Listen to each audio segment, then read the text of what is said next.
You know what? It's kind of funny. At a certain age, you're expected to stop being scared of certain things. 10, you're no longer afraid of the dark. 14, you're no longer scared of the dentist. 50, death is just a part of life. I'm now 26 years old, and all of these things still terrify me. I wish I could fit into that societal expectation. I wish I could stop being scared. But it isn't that easy.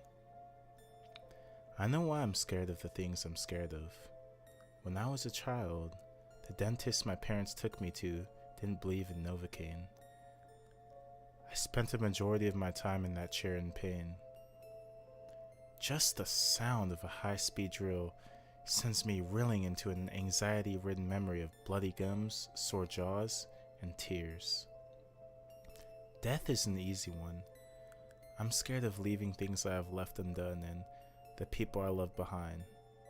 The thought of death itself isn't scary for me. It's all of the things I dreamed of and all of the people that have impacted me, or vice versa, without me to complete or repay that feeling. The dark, on the other hand, the dark is another entity entirely. And I mean that in the most literal sense I can. Ever since I can remember, the dark has shown me things that I'm not meant to see, that nobody is meant to see. And darkness is the worst of them all. No matter where I am, when I'm alone, the darkness speaks to me. Open your eyes. Look at me. Come here, I have something to show you. But it's not always so simple. Sometimes the darkness seems to reach into my memories and try to coax me into what I can only assume is danger. When I was somewhere around 8 years old, I remember lying in bed, forced to read a few chapters of a new book for school before bed. My parents always meant the best, and I know that now, but as a kid, it sometimes felt like torture. Every so often, my mother would check on me to make sure I was still reading and offer me words of encouragement if I became sidetracked or frustrated. If you read a few chapters at night, you'll have this book done by the end of the week. That one seemed to be her favorite, but I didn't care. I didn't want to read the book at all, let alone finish it. I was nearing the end of the last chapter for the night and fighting back, tossing the book across the room to play Pokemon under the covers. My mother came in to check my progress, seeing that I was just finishing the last chapter for the night.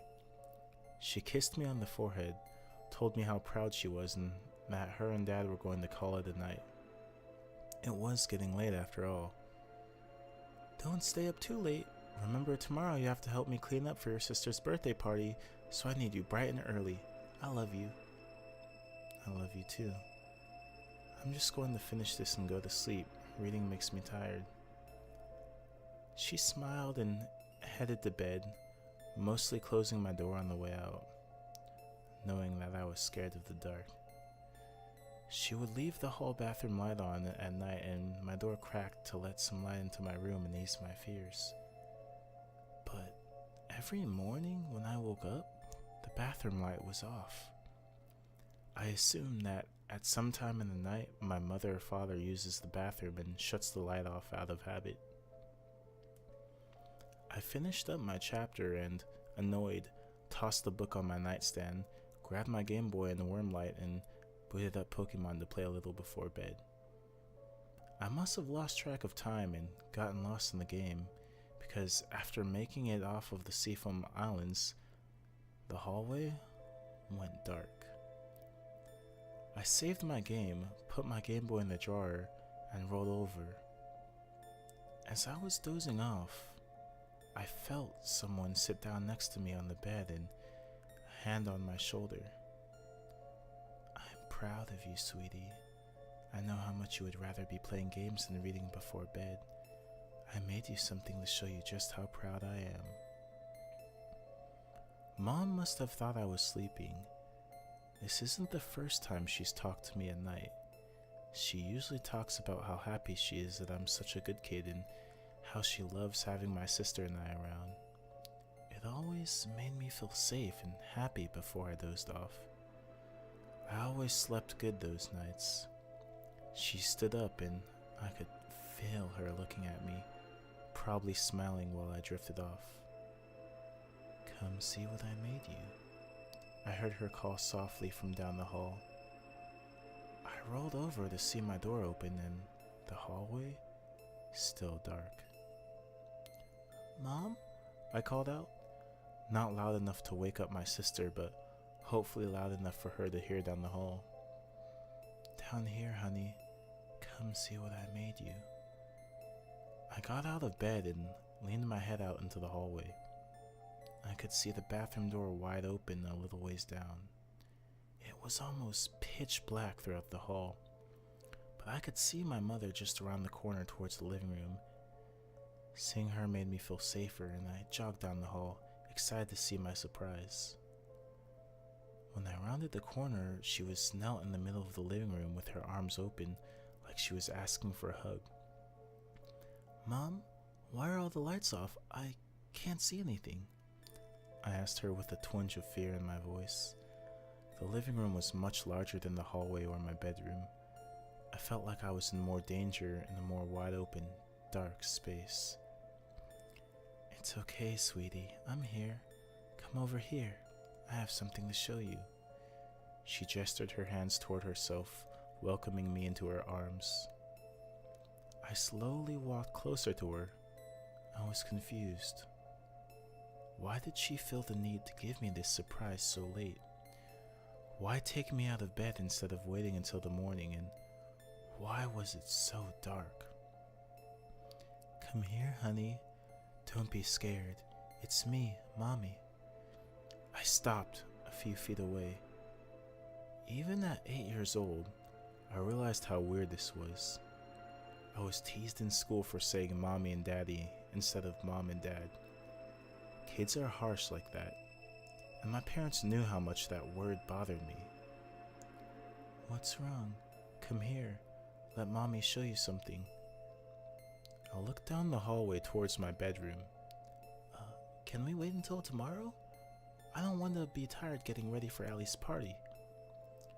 I started to back up slowly. "Get your ass over here," she said sternly. I've never heard my mother angry.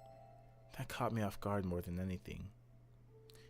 She fell forward onto her hands and knees, her joints popping as she crawled towards me. "Come here, you little shit.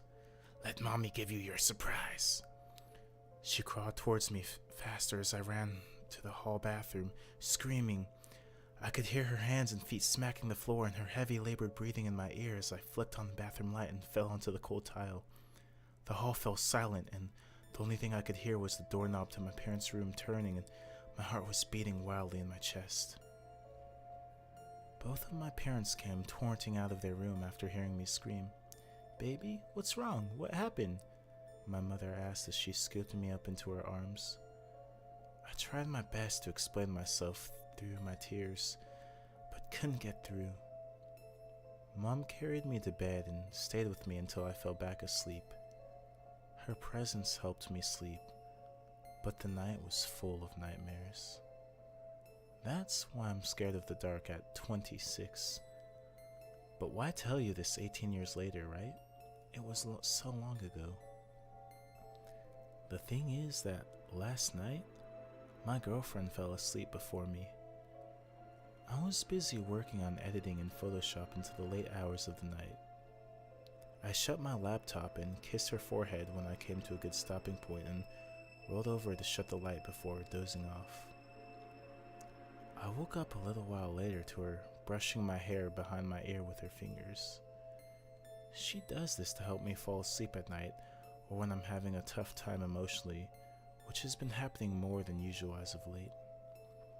I smiled and enjoyed the affection as I tried to drift back to sleep. I felt her breath on my ear as she whispered into it. "I'm so proud of you, sweetheart. I have something for you." I rolled over quickly to find her snoring next to me. I I could have sworn I closed the bedroom door before we crawled into bed to keep the cats from chewing our cables and flaring up her allergies in her sleep, but it was cracked ever so slightly, and the dark hallway was staring at me from across the room.